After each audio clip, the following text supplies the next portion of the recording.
အားလုံးပဲမင်္ဂလာပါဗျ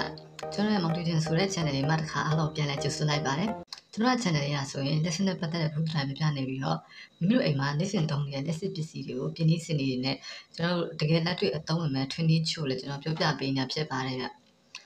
ကျွန်တော်အရင် video တွေမှာလည်းမိမိတို့အိမ်မှာလက်စင်သုံးနေတဲ့လက်စစ်ပစ္စည်းတွေကိုဘယ်လိုပြင်ရမလဲဆင်ရမလဲပြီးတော့ကျွန်တော်တို့လက်တွေ့သုံးချလို့ရမယ့်ပစ္စည်းလေးတွေကိုဘယ်လိုထွင်ရမလဲဆိုတော့ကျွန်တော်ပြပြခဲ့ဖြစ်ပါတယ်တကယ်လို့အဲ့ဒီ video တွေမကြည့်ရသေးဆိုလည်းကျွန်တော် channel ထဲမှာတစ်ဆင့်သွားကြည့်နိုင်ပါတယ်ဗျကျွန်တော်ဒီ video လေးကိုစလိုက်ကြတော့ကျွန်တော်ဒီနေ့ပြောပြပေးမယ့်အကြောင်းက condenser mic ပေါ့နော် condenser mic ကျွန်တော်ကို video မှာကျွန်တော်အတန်ကိုတိုးတယ်ပေါ့နော်ကျွန်တော်ပြောတဲ့အတန်လေးတိုးနေတယ်ကျွန်တော်အတန်ပြောတဲ့စကားအတန်တိုးတယ်ဆိုပြီးကျွန်တော်ဒါပြောကြရပါတော့အဲကျွန်တော်ကနေပြီးတော့ဘယ်လိုပစ္စည်းထွင်ရမလဲဘာလို့လုပ်အောင်လဲဆိုပြီးကောင်းဆိုဘယ်လိုလုပ်ရင်ကောင်းလဲဆိုပြီးကျွန်တော်စဉ်းစားလိုက်တယ်အဲ့ဒါကျွန်တော်ရောင်းတဲ့ mic တွေရှိတယ်ပေါ့နော်ကျွန်တော်ဒီမှာကလစ်လေးနဲ့ညက်ပြီးတော့ကျွန်တော်အတန်တွေစကားပြောရတဲ့ mic တွေရှိတယ်လေအဲ့ mic တွေကျွန်တော်ဝယ်ဖို့ဆိုပြီးတော့ကျွန်တော်စဉ်းစားလိုက်တယ်ဒါပေမဲ့ဘာလို့ဝယ်မှာလဲကျွန်တော်ပြန်စဉ်းစားလိုက်တယ်ပေါ့နော်ကျွန်တော်ဘာလို့ဝယ်မှာကျွန်တော်မောင်တီထွင်လေအဲ့တော့ကျွန်တော်ထွင်ဖို့ဆိုပြီး idea တစ်ခုသွားရလိုက်တယ်ပေါ့နော်အဲ့ဒါနဲ့ကျွန်တော် mic ထွင်မယ်ပေါ့နော်ကျွန်တော် mic ထွင်မယ်ဆိုပြီး idea တစ်ခုသွားရလိုက်တယ်အဲ့ဒါနဲ့ကျွန်တော်ထွင်ဖြစ်သွားတယ်ပေါ့နော် okay ကျွန်တော်လိုအပ်တဲ့ပစ္စည်းတွေကဒီကောင်လေးပေါ့နော် condenser mic လေးတစ်ခုလိုတယ်အဲ့ဒီကောင်ကကျွန်တော်တို့ electronic ပစ္စည်းဆိုင်တွေဘာလက်ကူနဲ့ဝယ်လို့ရပြီနော်ဒီ mic လုပ်နေလေးဟာကျွန်တော်တို့မှာအခုလိုမျိုးပေါ့နော် YouTuber တွေ video ရိုက်သမားတွေကျွန်တော် recording လုပ်သမားတွေပေါ့နော်ကျွန်တော်တို့ video ရိုက်တဲ့လူတွေအတွက်ကိုတကယ်လို့ mic မရှိတဲ့အခါကျအလွယ်တကူပေါ့နော်ဒီကျွန်တော်ဖုန်းနဲ့တွဲပြီးတော့သုံးလို့ရတဲ့ mic တွေတစ်ခုပေါ့နော်အလွယ်တကူပြုလုပ်လို့ရပါတယ်ဗျ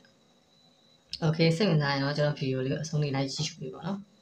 လိုအပ်တဲ့ပစ္စည်းတွေကကျတော့အများကြီးမရှိပါဘူးကျွန်တော်လိုအပ်တဲ့ပစ္စည်းတွေကအဓိကဒီ mic လေးတစ်လုံးလိုမယ် condenser mic လေးတစ်လုံးလိုမယ်ကျွန်တော်လက်စစ်ပစ္စည်းဆိုင်တွေမှာရှိပါတယ်တစ်လုံးကိုအများဆုံး900လောက်ပဲရှိမယ်လို့ကျွန်တော်ထင်ပါတယ်ဒီကောင်လေးရှိမယ်ဒါတော့ဝယ်ရနိုင်တယ်ပြီးတော့ကျွန်တော်အိမ်မှာရှိတဲ့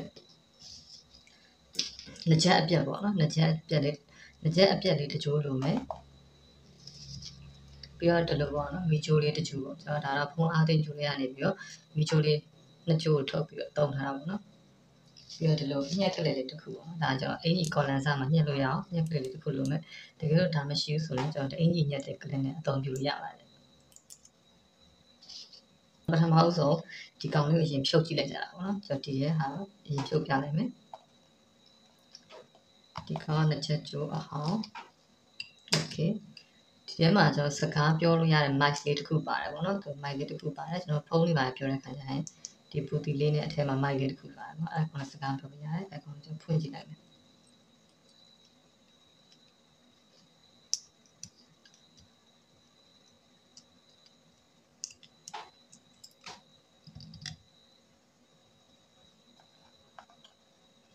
ဖွင့်ကြည့်လိုက်တဲ့အခါကျရင်ကျွန်တော်တွေ့လာမှဒီကောင်လေးက mic ဒါနဲ့ကျွန်တော်စကားပြောရင်လောက်တဲ့ mic အသေးစားလေးပေါ့နော်အသေးစားလေးဒီကောင်ကျပုံစံတူတူပဲအမဲဝိုင်းလေးပါတယ်အမဲဝိုင်းလေးပါတယ်နော်ဒီကောင်က mic လေးတစ်ခုဖြစ်တယ်ဒီကောင်က mic အကြီးစားပေါ့နော်ဒီမှာ mic သေးသေးလေးပါတယ်အဲ့ mic သေးသေးလေးရဲ့ဒီခဲဆော့ထားတဲ့ဟာလေးဒီမှာလေး mic သေးသေးလေးရဲ့ဒီမှာခဲဆော့ထားတဲ့ချက်လေးနှစ်ခုရှိတယ်ဟိုဘက်တစ်ခုဒီဘက်တစ်ခုလေးအဲ့နှစ်ခုမှာကျွန်တော်ဒီ mic လေးကိုတွားပြီးတော့တွဲပေးလိုက်မယ်နော်ဒီလိုမျိုးလေးဒီမှာသူက mic 6လေးနှစ်ချောင်းပါတော့အနီးနဲ့အနှက်လေးနှစ်ခုချိတ်ထားတယ်ဒါ mic လေးတစ်ခုလေးဒီ mic လေးကိုချိတ်ထားတဲ့ခဲဆော့ထားတယ်ပေါ့နော်ခဲဆိုတာဒီငုတ်လေးနှစ်ငုတ်မှာကျွန်တော်ဒီ mic အကြီးရဲ့ငုတ်လေးနှစ်ငုတ်ကိုတွားပြီးတော့ဒီလိုလေးခဲဆော့ပေးလိုက်တဲ့အခါကျရင်ကျွန်တော်လိုချင်တဲ့ mic လေးတစ်ခုရပါမှာပေါ့နော်အဲ့တော့ကျွန်တော်ဒီကောင်ကို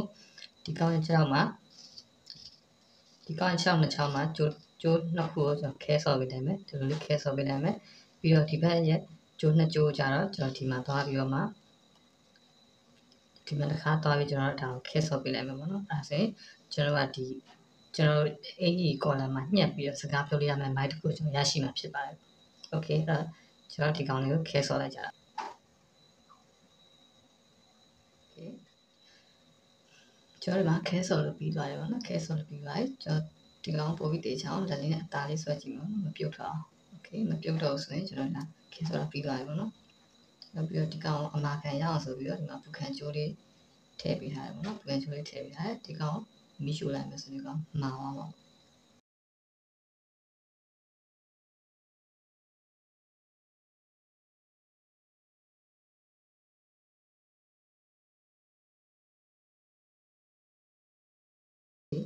တော့ရတယ်ဆိုကျွန်တော်ဒီကောင်လေးကျွန်တော်ဒီဘက်ချမ်းကိုပေါ့နော်ဒီဘက်ချမ်းကိုလောက်ရမယ်မိုက်ရဲ့အထီး6ဒါကမိုက်ဒီမိုက်ရဲ့အပေါ်ဟာတက်ပြီးပါတယ်ဒါကမိုက်ရဲ့6နှစ်ချောင်းပေါ့နော်6နှစ်ချောင်း6နှစ်ချောင်းကိုကျွန်တော်ဒီမှာဒီနှစ်ချက်အထက်မှာပါတဲ့မိုက်လေးရဲ့6လေးနဲ့တွားပြီးတော့ကျွန်တော်ခဲပူပေးလိုက်ပါပေါ့နော်ကျွန်တော်ခဲပူပေးလိုက်မယ်ဒီကောင်အပေါင်းလုံးမရှိဘူးကျွန်တော်တို့မှာသူကအနီးနဲ့အမဲပြထားမယ်အပေါင်းလုံးမရှိဘူးပေါ့နော်အပေါင်းလုံးမရှိဘူးကြိုက်တယ်လို့တက်လို့ရတယ်ဒီလိုတက်ရဒီလိုတက်ရကိစ္စမရှိဘူးအဲ့တော့ဒါလေးနှစ်ခုသွားပြီးခဲဆော်လိုက်မယ်ချောင်းနဲ့ချောင်းကျွန်တော်ခဲသွားပြီးတိုးလိုက်မယ်ခဲတူတာမှာအတာလေးတူလိုက်အောင်နော်အကြိုက်တူတဲ့အခါကျအောက်ကဆက်ကပြပစ္စည်းရမယ်အဲ့တော့တစ်ချက်လောက်ကောင်းထိလိုက်မယ်ဆွဲဝါလွတ်လိုက်မယ်ထိလိုက်မယ်ဆွဲလွတ်လိုက်ပြီဒါဆိုရင်ကျွန်တော်ခဲဆော်လို့လည်းပြီးသွားပြီကျွန်တော်ဒီမှာမြင်ရလားမသိဒီမိုင်းလေးနဲ့သွားပြီးအခြေနှစ်ခုလည်းမဟုတ်နဲ့သွားပူလိုက်တယ်ခဲဆော်လို့ပြီးသွားအဲ့တော့ကျွန်တော်ဒီကောင်လေးကိုစမ်းတက်ကြည့်ရရပါတော့အဲ့ကျွန်တော်ဒါလေးကိုဒီနှစ်ချက်ပင်လေးကိုဖုံးမှာထုတ်ပြီးစမ်းတက်လိုက်ကြတာပေါ့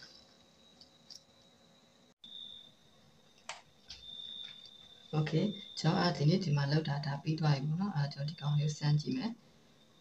ကျွန်တော်ဒီမှာဒီကောင်လေးကိုကော်လေးနဲ့ဒီမှာကတ်လိုက်တယ်ပေါ့နော်ဒါကျွန်တော်ကြက်တဲ့နေရာမှာသွားညက်ပြီးတော့ကျွန်တော်စကားပြောလို့ရမှာဖြစ်ပါတယ်ပေါ့နော်โอเคဒါတော့ကျွန်တော်စမ်းကြည့်လိုက်ကြတာပေါ့နောက်ကျွန်တော်ဒီနှစ်ချက်ပင်လေးကိုကျွန်တော်ဒီဖုံးမှာပဲကျွန်တော်ထိုးလိုက်မယ်